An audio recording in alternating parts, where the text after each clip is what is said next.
Hello বন্ধুরা, তো চলো আজকে হচ্ছে শুটকি মাছ রান্না করব। সেই রেসিপিটা তোমাদের সঙ্গে শেয়ার করব। অনেকবার শেয়ার করেছি, তো এটা বাপের বাড়িতে রান্না করছি। তো দেখো, প্রথমে শুটকি মাছগুলো লম্বা লম্বা শুটকি মাছ তো ছোটো ছোটো করে কাটা ছিল। মা ভালোভাবে ধুয়ে নুন হলুদ মেখে রেখে দিয়েছিল। তো ওটা হালকাভাবে কড়াই দেখো ভেজে নিয়েছি লাল লাল করে। আর আজকে হচ্ছে কালকে বছরের শেষ দিন, তো ভাবলাম বছরের শেষ দিনটা শুটকি মাছ খেয়ে কাটাই। কালকে শেষ দিন, তো কালকে তো অবশ্যই মাংস টাংস খাওয়া হবে, কারণ জানুয়ারি পড়ছে বৃহস্পতিবার, তাই শুটকি মাছটাই খাচ্ছি। তো দেখো তেল দিয়ে আর পেঁয়াজটা ভেজে নেব ভালোভাবে।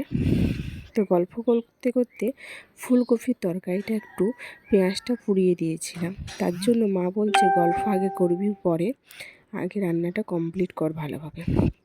কারণ শুটকি মাছ খাবো বলে মাকে নিয়ে এসে রাখতে বলছিলাম। আমাদের ওই পাশটা হয়তো শুটকি মাছ যায় না, তাই খাওয়া হয় না ঠিকঠাকভাবে।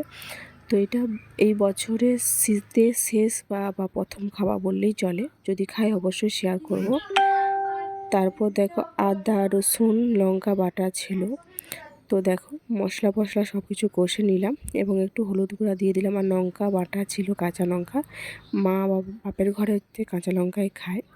তো দেখো বাইরে রান্না করছি। তো চলো মশলাটা কষে নিই ভালোভাবে, তারপরে মাছগুলো দিয়ে দেব।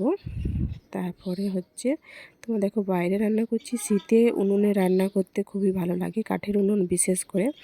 তো তাই কাঠের উনুনে মাকে বলে রান্না করব, গ্যাসে আমি করব না, কারণ গ্যাসে ঘরের মধ্যে প্রচণ্ড ঠান্ডা লাগে আর দাঁড়িয়ে রান্না করতেও অসুবিধা লাগে। তাই আমি উনুনে রান্না করতে বসছি। আর উনুনটা সত্যি খুব সুন্দর জ্বলছে। এর মধ্যে দেখো সোয়েটার পরেও আছি, খুব ঠান্ডা লাগছে। তো চলো মশলা কষা কমপ্লিট, মাছও দিয়ে দেবো এবারে মশলাটা যখন আর গ্যাস করছে না। তো চলো মাছটা এবারে দিয়ে দিই, তারপরে রান্না কমপ্লিট হয়ে যাবে, এরপরে ভাত বসবে। তো চলো মশলাটা কষিয়ে নিয়ে মাছ দিয়ে দিলাম। এবারে মাছটা কিছুক্ষণ নাড়ার পরে একটু জল দিয়ে দেবো পরিমাণ মতন।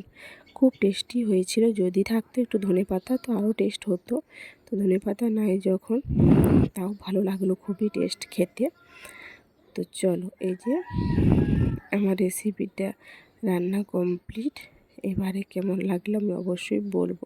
তো চলো একটু জল ঢেলে দিই। তো চলো জল দেওয়া হয়ে গেল, তারপরে খেয়ে দেখাচ্ছি। আজকের ভিডিওটা কেমন লাগলো লাইক কমেন্ট করে পেজটা ফলো করে অবশ্যই জানাবে। তো সবাই ভালো থেকো, সুস্থ থেকো। কালকে বছরের শেষ দিন, বছরের শেষ দিনটা সবার ভালো কাটুক। টাটা বাই বাই, শুভ দুপুর।